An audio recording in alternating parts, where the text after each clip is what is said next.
আমরা চাই না যে এই ভাষার ব্যবহার এমন পর্যায়ে যাক যেটা উস্কানিমূলক হয়। বক্তব্য থেকেই কিন্তু মাঠ গরম হবে এবং মাঠ গরম হলে তার তখন আরো উত্তাপটা ছড়াবে।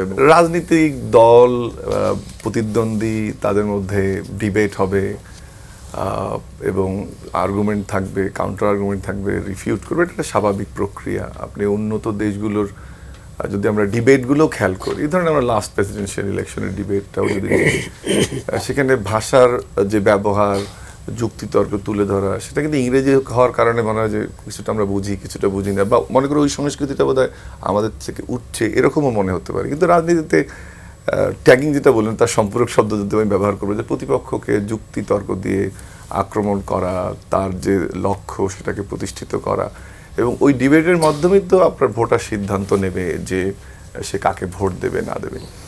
আমি আরও একটা জিনিস একটু বলতে চাই, যে এই ট্যাগিংয়ের প্রসঙ্গের বাইরে গিয়ে, সেটা হচ্ছে যে আমি কিন্তু জুলাইয়ের পরে রাজনৈতিক দলগুলোর যে ভাষার ব্যবহার গত 15 মাসে এবং এখনও যেটা হচ্ছে, সেখানে কিন্তু আমি পরিবর্তন দেখি। এবং হ্যাঁ, অথবা আমাদের যে এক্সপেকটেশন ছিল বা প্রত্যাশার যে পারদ, সেটা হয়তো খুব বেশি দূর ওঠেনি, কিন্তু পরিবর্তন কিন্তু হয়েছে। এবং যেটা বললাম যে রাজনৈতিক দলগুলো তাদের এজেন্ডা ভিত্তিক ডিবেট থাকবে, তার অতীত থাকলে সেটা নিয়ে তো কথা বলবে। জামাত ইসলামের অতীত থাকলে সেটা নিয়ে কথা বলবে, বিএনপির অতীত থাকলে বিএনপি জামাত ইসলাম সেটা নিয়ে কথা বলবে, যুক্তি তর্কে সেটা বোঝাবে। এবং আমি এটার মধ্যে অস্বাভাবিকতা কোনো কিছু দেখি না, সেটাই হচ্ছে। দুর্নীতির নামে, স্বাধীনতা বিরোধীর নামে, বেহেশত দোজখের কার্ড বিক্রির নামে, এইসব দোজখের কার্ড অবশ্য বিক্রি করছে না, বেহেশতের কার্ড বিক্রি হচ্ছে মার্কেটে। সো সেটা থাকবে, এটা একটা স্বাভাবিক প্রক্রিয়া। যে জায়গাটা আমি ব্যক্তিগতভাবে দেখতে চাইনি, সেটা হচ্ছে যে ব্যক্তিগত আক্রমণ। কিছুটা আমি জামাতকে ব্যক্তিগত আক্রমণের ক্ষেত্রে একটু হলো এগিয়ে রাখবো।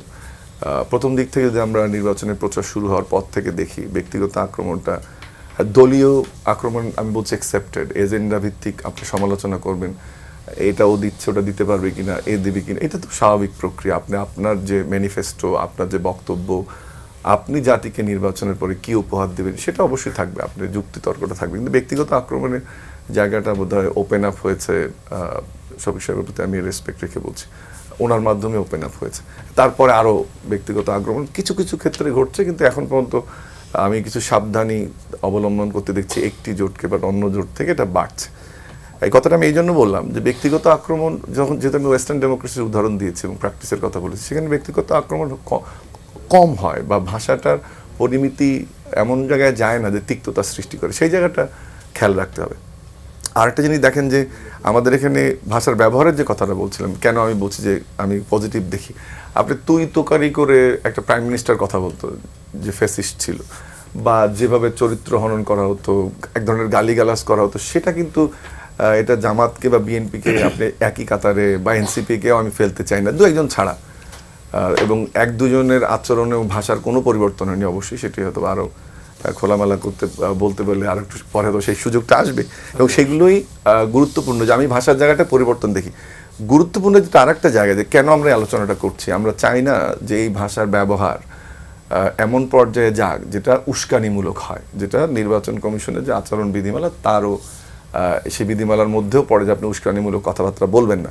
সেক্ষেত্রে আমাদের যেটা আমরা দেখতে চাই, সেটা বিএনপি হোক বা জামাত হোক, যে কোনো দল, যে বক্তব্য থেকেই কিন্তু মাঠ গরম হবে এবং মাঠ গরম হলে তার তখন আরো উত্তাপটা ছড়াবে। এবং আমরা যে গণতান্ত্রিক উত্তরণের দিকে তাকিয়ে আছি 12 ফেব্রুয়ারি, সেটা সবার দায়িত্ব, সবগুলো রাজনৈতিক দলের দায়িত্ব, আমাদেরও নাগরিক হিসেবে দায়িত্ব আছে, সেটা তখন কিন্তু বাধাগ্রস্ত হবে। এই জন্য চাই যে দোষারোপের জায়গাটা, শব্দটা আমরা যুক্তি বলবো, আমরা একে অপরকে ট্যাগিংয়ের জায়গায় আমরা বিতর্ক বলবো, তাহলে এই টার্মিনোলজিগুলো কিন্তু আপনার গণতান্ত্রিক চর্চায় যদি গ্রামারের মধ্যে ঢুকে যায়, তাহলে কিন্তু এই ভাষাগুলোর ব্যবহার থেকে আমরা বেরোয় আসতে পারবো। একই সাথে রাজনীতিবিদরা আরও দায়িত্বশীল ভূমিকা পালন করবে বলে আমি মনে করি।